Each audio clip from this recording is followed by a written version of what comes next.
Hi friends, Assalamualaikum. Welcome back to my channel. இன்னைக்கு நம்ம வீடியோல வந்து சால மீன் குழம்பு வந்து எப்படி செய்யலாம் அப்படின்றத இன்னைக்கு பார்க்க போறோம்.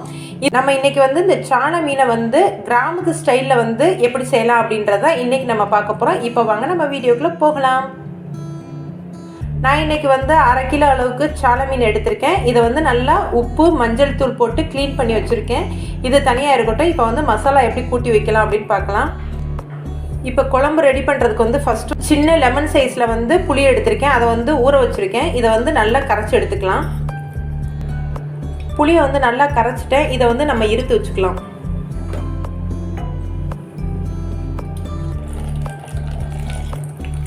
இப்போ இதில் வந்து புளியை வந்து நல்லா கரைச்சி எடுத்துருக்கோம். இது கூடவே வந்து ஒரு பெரிய சைஸ் தக்காளியை வந்து நான் வந்து பிசைஞ்சிட்டுக்கிறேன். இந்த மாதிரி வந்து நடுவில் இருக்க அந்த ஒயிட் கலரை வந்து ரிமூவ் பண்ணிவிட்டு நீங்கள் வந்து பிசைஞ்சிங்க அப்படின்னா உங்களுக்கு வந்து ரொம்ப ஈஸியாக வந்து பிசைய முடியும். நல்லா பழுத்த தக்காளியை பார்த்து நல்லா பிசைஞ்சுக்கோங்க.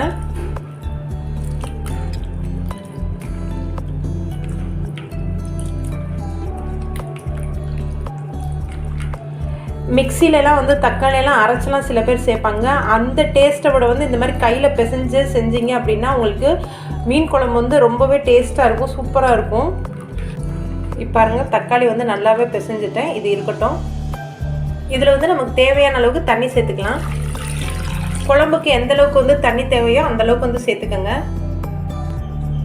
இது கூடவே வந்து 3 டேபிள் ஸ்பூன் அளவுக்கு வந்து மசாலா எடுத்திருக்கேன். இது வந்து தனி மல்லித்தூள், ஜீரகத்தூள், சோம்புத்தூள் வந்து மிக்ஸ் பண்ணி அரைச்சி வச்சுருக்க மசால் தூள். உங்ககிட்ட வந்து இந்த மாதிரி மசாலா இல்லை அப்படின்னா நீங்கள் வந்து தனியாத்தூள் வந்து 2 டேபிள் ஸ்பூன் அளவுக்கும் 1/2 டீஸ்பூன் அளவுக்கு வந்து ஜீரகத்தூளும் 1/2 டீஸ்பூன் அளவுக்கு சோம்புத்தூள் மட்டும் சேர்த்துக்கோங்க நீங்கள். இப்போ இந்த மசாலா வந்து இது கூட கலந்துக்கலாம். இந்த குழம்புக்கு தேவையான அளவுக்கு உப்பு சேர்த்துக்கலாம். சேர்த்து விட்டு ஒரு தடவை வந்து நல்லா மிக்ஸ் பண்ணிடுங்க. இந்தளவுக்கு கட்டி எதுவுமே இல்லாமல் வந்து நல்லா மிக்ஸ் பண்ணி விட்டுலாம். இப்போ மசாலா வந்து ரெடி பண்ணியாச்சு. இப்போ வந்து நம்ம குழம்பு ரெடி பண்ணிக்கலாம் வாங்க. இப்போ வந்து அடுப்பில் வந்து மண் பாத்திரம் வந்து அடுப்பில் வச்சுருக்கேன். நீங்கள் மேக்ஸிமம் வந்து மீன் குழம்பு செய்யும்போது வந்து மண் பாத்திரத்தில் செஞ்சீங்க அப்படின்னா வந்து டேஸ்ட்டே செம்மையாக இருக்கும். நம்ம கிராமத்துலலாம் செய்கிற மீன் வந்து எவ்வளோ மணமாக இருக்குமோ அதே மாதிரி நமக்கும் கிடைக்கும். முடிஞ்ச அளவுக்கு மண்சட்டிலே வந்து மீன் குழம்பு செய்யுங்க, அப்போ தான் டேஸ்ட்டாக இருக்கும். இப்போ வந்து நம்ம எண்ணெய் ஊற்றிக்கலாம். நான் இன்றைக்கி வந்து நல்லெண்ணெய் வந்து 3லேருந்து 4 டேபிள் ஸ்பூன் அளவுக்கு சேர்த்துக்கலாம். நம்ம மீன் குழம்புக்கு வந்து நல்லெண்ணெய் சேர்த்து செய்யுங்க, அப்போ தான் வந்து டேஸ்ட்டாக இருக்கும். எண்ணெய் வந்து நல்லா ஹீட் ஆயிடுச்சு. இப்போ வந்து 1/4 டீஸ்பூன் அளவுக்கு வந்து வெந்தயம் சேர்த்துக்கலாம். மீன் குழம்புக்கு வந்து கடுகு எதுவும் சேர்க்காமல் வெந்தயம் மட்டும் சேர்த்துக்கோங்க. புது சட்டின்றனால வந்து எண்ணெய் வந்து இந்த மாதிரி முறையாக வரும். இதே இது வந்து நீங்கள் பழக்கப்படுத்தின சட்டி அப்படின்னா உங்களுக்கு வந்து இந்த மாதிரி முறையெல்லாம் வராது எண்ணெய். இதிலே வந்து மீன் குழம்புக்கு வந்து 2 பச்சை மிளகாய் சேர்த்து, இது கூடவே வந்து ஒரு 5லேருந்து 7 பல்லு அளவுக்கு வந்து பூண்டு எடுத்திருக்கேன். அதையும் சேர்த்துக்கலாம். நம்ம இந்த பூண்டை வந்து நல்லா எண்ணெயிலே ஒரு நிமிஷம் மட்டும் நல்லா வதக்கிக்கோங்க. சில பேர் வந்து கருவேப்பிலை போட்டு சமைப்பாங்க. மீன் குழம்புக்கு வந்து நம்ம கருவேப்பிலை போட்டு சமைச்சோம் அப்படின்னோம்னா அந்த மீன் குழம்போட வாசனையே வந்து அதை எடுத்துரும். அதனால் வந்து கருவேப்பிலை வந்து சேர்த்துறாதீங்க. பூண்டு வந்து நல்லா வதங்கினதுக்கப்புறம் 1 கப் அளவுக்கு சின்ன வெங்காயத்தை கட் பண்ணி வச்சுருக்கேன். பொடி பொடியாக கட் பண்ணிடாமல் வந்து ஒரு வெங்காயத்தை வந்து பாதியாக கட் பண்ணி போட்டுக்கோங்க. அப்போ தான் வந்து நல்லாயிருக்கும். மீன் குழம்புக்கு வந்து மேக்ஸிமம் வந்து சின்ன வெங்காயம், நல்ல எண்ணெய், அதுக்கப்புறம் வந்து பச்சை மிளகாய் இதெல்லாம் சேர்த்துக்கிட்டிங்க அப்படின்னா உங்களுக்கு குழம்போட டேஸ்ட்டே வந்து வேறு லெவலில் இருக்கும். வெங்காயம் வதங்குறதுக்காக கொஞ்சமாக உப்பு சேர்த்துக்கலாம்.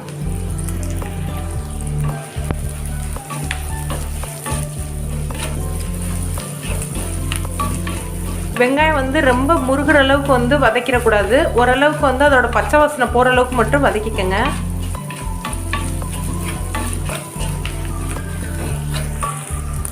இந்த அளவுக்கு வந்து நல்லா வெங்காயம் வதங்கிருச்சு. இந்த ஸ்டேஜில் வந்து 1 டேபிள் ஸ்பூன் அளவுக்கு வந்து தனி மிளகாய் தூள் சேர்த்துக்கலாம். இந்த மாதிரி வந்து மிளகாய் தூள் சேர்த்துட்டு எண்ணெயிலே வந்து ஒரு 2 நிமிஷம் மட்டும் வதக்கிக்கங்க. இந்த அளவுக்கு நல்லா வதங்கினதுக்கப்புறம் வந்து நம்ம புளி கரைச்சல் வச்சுருக்கோம் பார்த்தீங்களா, இதை வந்து இதோடு சேர்த்துடலாம்.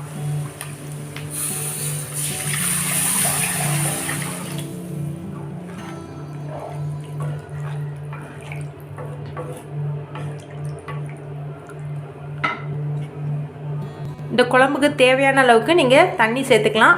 உப்பு, புளிப்பு, காரம் எல்லாமே வந்து இந்த ஸ்டேஜில் பார்த்துக்கங்க. உங்களுக்கு எது பத்தலையோ வந்து இந்த ஸ்டேஜில் வந்து நீங்கள் சேர்த்துக்கலாம். புளி வந்து உங்களுக்கு டேஸ்ட் பிடிச்சிருக்கும், ரொம்ப பிடிக்கும் அப்படின்னு சொன்னால் புளி கூட இன்னும் கொஞ்சம் கூட நீங்கள் எக்ஸ்டெண்ட் பண்ணி சேர்த்துக்கலாம். இல்லாட்டி தக்காளி வந்து நான் 1 சேர்த்துருக்கேன், நீங்கள் வந்து 2, 3 கூட சேர்த்துக்கலாம். அந்த மாதிரி உங்களுக்கு எது வந்து கம்ஃபர்டபுளாக இருக்கும், உங்களுக்கு எது பிடிக்குமோ வந்து அதுக்கேற்ற மாதிரி நீங்கள் வந்து கூடவோ குறைச்சோ பார்த்து சேர்த்துக்கங்க. இப்போ இது கொதிக்கட்டும் நல்லா. இப்போ பாருங்கள் நல்லா கொதிச்சுக்கிட்டு இருக்கு. இது கொதிக்கிற டயத்தில் போய் நம்ம தேங்காய் அரைச்சிட்டு வந்துடலாம். தேங்காய் அரைச்சிட்டு வந்துட்டேன். பாதி தேங்காயில் வந்து அரை முடியை மட்டும் எடுத்து இப்போ அரைச்சிட்டு வந்திருக்கேன். வெறும் தேங்காய் மட்டும்தான் அரைச்சிட்டு வந்திருக்கேன். வேறு எதுவுமே சேர்க்க வேணாம். நீங்கள் வெறும் தேங்காய் மட்டும் அரைச்சி உங்களுக்கு தேவையான அளவுக்கு மட்டும் ஊற்றிக்கங்க. தேங்காய் ஊற்றாமே வந்து நீங்கள் இப்படியே வந்து மீன் போட்டு சாப்பிட்டீங்க அப்படின்னாலும் சூப்பராக இருக்கும், நல்லா காரசாரமாக இருக்கும். தேங்காய் சேர்த்திங்கன்னா அது ஒரு ஃப்ளேவர் வந்து ரிச்சாக சூப்பராக இருக்கும். தேங்காய் வந்து ஒரு 2 சில்லு அளவுக்கு மட்டும் சேர்த்துக்கோங்க, ரொம்ப அதிகமாக சேர்த்துற வேணாம். இப்போ தேங்காய் அரைச்ச மிக்சிலே வந்து தண்ணியும் கலந்து இந்த குழம்புக்கு தேவையான அளவுக்கு தண்ணி சேர்த்தாச்சு. ஒரு சில பேர் வந்து மீன் குழம்பு ரொம்ப கெட்டியாக சாப்பிடுவாங்க, ஒரு சில பேர் வந்து தண்ணியாக சாப்பிடுவாங்க. மதுரை சைட்லலாம் பார்த்தீங்க அப்படின்னா குழம்பு வந்து தண்ணியாக தான் இருக்கும், ரொம்ப தண்ணியாக இல்லாமல் ஓரளவுக்கு வந்து ஊற்றி சாப்பிட்ற மாதிரி இருக்கணும். தேங்காய் ஊற்றுனதுக்கப்புறம் வந்து கொதிக்க கொதிக்க வந்து இன்னும் வந்து கெட்டித்தன்மை பட ஆரம்பிக்கும். இப்போ இது நல்லா கொதிக்கட்டும், மூடி வச்சிடலாம். பாருங்கள் நல்லா தளன்னு கொதிக்குது. அந்த புளியோட பச்சை ஸ்மெல் போகாமல் வந்து நீங்கள் மீன் சேர்க்கக்கூடாது. அந்த மாதிரி சேர்த்திங்க அப்படின்னா உங்களுக்கு அந்த மீன் குழம்போட டேஸ்ட்டே கிடைக்காது. அதனால் வந்து அந்த புளியோட பச்சை வாசனை, மசாலோட பச்சை வாசனைலாம் போகிற அளவுக்கு நல்லா கொதிக்க வச்சுருங்க. ஒரு 10 நிமிஷமாவது நல்லா கொதிக்கணும். அந்த மசாலோடைய அந்த புளியோட பச்சை வாசனை போகிற அளவுக்கு நல்லா கொதிக்க விட்டுருங்க. அதுக்கப்புறம் வந்து நீங்கள் மீன் சேர்த்திங்க அப்படின்னா உங்களுக்கு வந்து பர்ஃபெக்டான மீன் குழம்போட அந்த டேஸ்ட் வந்து கிடைக்கும்.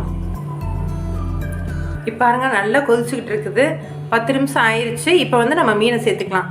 மீன் வந்து எப்போயுமே க்ளீன் பண்ணும்போது வந்து மஞ்சத்தூள், உப்பு போட்டு நல்லா க்ளீன் பண்ணிடுங்க. அப்போ தான் வந்து அதோட ஸ்மெல் இல்லாமல் இருக்கும். 2வது மீனை வந்து அப்படியே ஒட்டுக்கா வந்து தட்டிடக்கூடாது. ஒவ்வொரு மீனாக வந்து எடுத்து போட்டுக்கோங்க. மீன் சேர்த்ததுக்கப்புறம் வந்து ஒரு 5 நிமிஷம் மட்டும் கொதிக்க வச்சா போதும். அதுக்குள்ளே சீக்கிரம் வெந்துடும். இந்த சாலை மீன்லாம் வந்து சீக்கிரமாகவே வெந்துடும். நம்ம இப்படி ஒவ்வொன்றா வந்து தனித்தனியாக எடுத்து போட்டுருங்க. மீன் சேர்க்கும் போது வந்து சிம்லே தான் இருக்கணும். அதே மாதிரி வந்து மீன் கொதிக்கிறதும் வந்து சிம்லே தான் வந்து கொதிக்கணும். அப்போ தான் வந்து மீன் உடையாமல் நமக்கு வந்து பர்ஃபெக்டாக கிடைக்கும். இப்போ ஃபுல் மீனை சேர்த்தாச்சு. மீன் சேர்த்ததுக்கப்புறம் வந்து அடிக்கடி வந்து நீங்கள் கரண்டி வச்சு கிண்டவே கூடாது. அதுவும் குழி கரண்டி மாதிரி இருக்கும் பார்த்தீங்களா, அந்த மாதிரி கரண்டி வச்சு நீங்கள் கிண்டவே கூடாது. லைட்டாக வந்து இந்த மாதிரி வந்து ஷேக் மட்டும் பண்ணிவிட்டால் போதும்.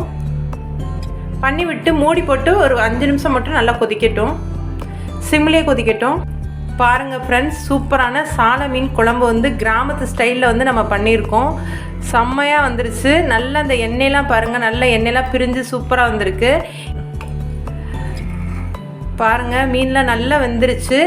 ஆக்சுவலாக வந்து மீனுக்கு வந்து இந்த மாதிரி கரண்டி தான் யூஸ் பண்ணணும். அப்போ தான் வந்து மீன் உடையாமல் வந்து உங்களுக்கு வரும், நல்லாயிருக்கும். ஓகே ஃப்ரெண்ட்ஸ், இந்த வீடியோ உங்களுக்கு பிடிச்சிருந்தா லைக் பண்ணி, ஷேர் பண்ணி, கமெண்ட் பண்ணுங்கள். மறக்காமல் அனிஷ்னா கிச்சனுக்கு சப்ஸ்கிரைப் பண்ணி பக்கத்தில் இருக்க பெல் பட்டனை கிளிக் பண்ணிக்கோங்க. அப்போ தான் நான் போடுற ஒவ்வொரு வீடியோ வந்து உங்களுக்கு நோட்டிஃபிகேஷனாக வரும். ஓகே ஃப்ரெண்ட்ஸ், பாய்.